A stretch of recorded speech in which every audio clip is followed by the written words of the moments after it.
La noche de Todos los Santos había llegado. Las campanas de la ciudad de Soria repicaban lúgubres mientras el cielo se cubría de nubes oscuras. Era el ambiente perfecto para que las almas de los difuntos vagaran entre los vivos. Alonso habla del Monte de las Ánimas, un lugar lleno de misterios y leyendas. Relató la historia de los templarios que, siglos atrás, habían librado allí sangrientas batallas con los nobles de Castilla. Muchos murieron en aquel paraje y se decía que, desde entonces, las ánimas de los difuntos vagaban en esa noche. En la antigua casa de los condes de Alcudiel, dos primos, Alonso y Beatriz, conversaban junto al fuego.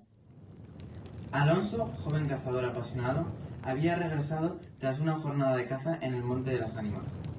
Beatriz, de belleza singular y aire soñador, miraba distraídamente el crepitar de las llamas. Alonso comenzó a contar la leyenda con más detalle. Los templarios, guerreros, santos, habían construido una ermita en el monte, pero el lugar se llenó de violencia cuando chocaron con los nobles de Castilla. La sangre manchó la tierra y los muertos quedaron enterrados en tumbas sin nombre. Desde entonces, continuó Alonso, se dice que en la noche de Todos los Santos las ánimas de los muertos se levantan y vagan por el monte. A los vivos que osan entrar les acechan hasta hacerlos enloquecer de terror. Posteriormente Alonso fue a buscar la banda azul porque Beatriz, quien pronto se separaría de él, había prometido entregársela como recuerdo. Esto surgió después de que Alonso le obsequiara una joya de gran valor, queriendo demostrar su cariño hacia ella. Beatriz, en respuesta, le dijo que la banda azul que había perdido en el Monte de las Ánimas sería su regalo, si él era lo suficientemente valiente como para recuperarlo. Aunque las palabras de Beatriz parecían ser un simple reto, en el fondo guardaban un sentimiento de duda y un deseo de probar la devoción de Alonso. Conmovido por sus palabras y deseoso de cumplir su promesa, Alonso partió hacia el monte a pesar del peligro y las leyendas que lo rodeaban. Beatriz, intrigada pero incrédula, insistía en que eran meras fábulas. Sin embargo, Alonso no pudo resistir su mirada despectiva y, decidido, partió hacia el monte para buscar la banda. La joven, aunque perturbada por un leve presentimiento, se quedó sola en la estancia.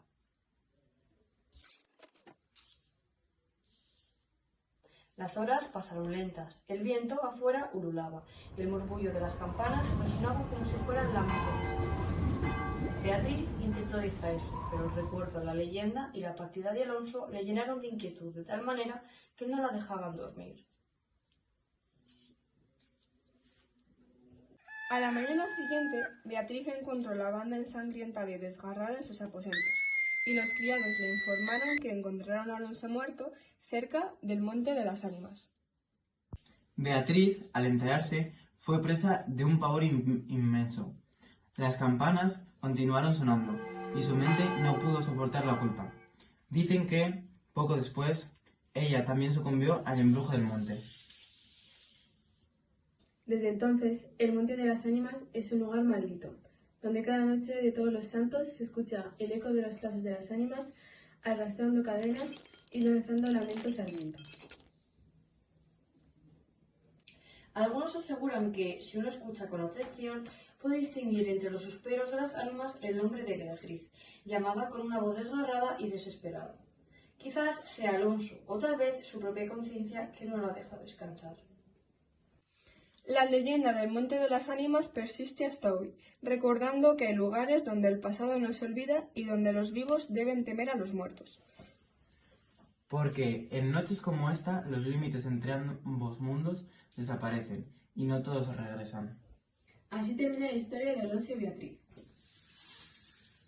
marcada por la ambición, la valentía y el arrepentimiento. Y cuando las campanas suenan, algunos prefieren no escuchar, no sea que las ánimas decidan que es su turno de responder.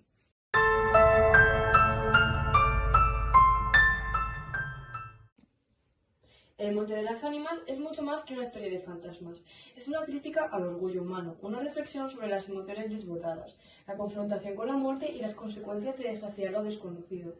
A través del sufrimiento y la tragedia de los personajes, Becker nos hace cuestionar nuestras propias decisiones, a reflexionar sobre nuestras pasiones y sobre el precio que debemos pagar por no actuar con la suficiente madurez.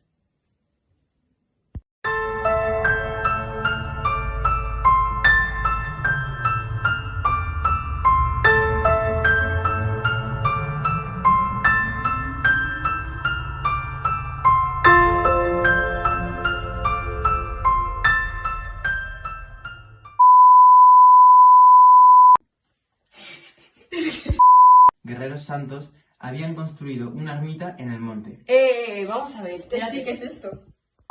junto al fuego. Alonso, joven cazador apasionado, había regresado tras una jornada de caza en el Monte de las Ánimas.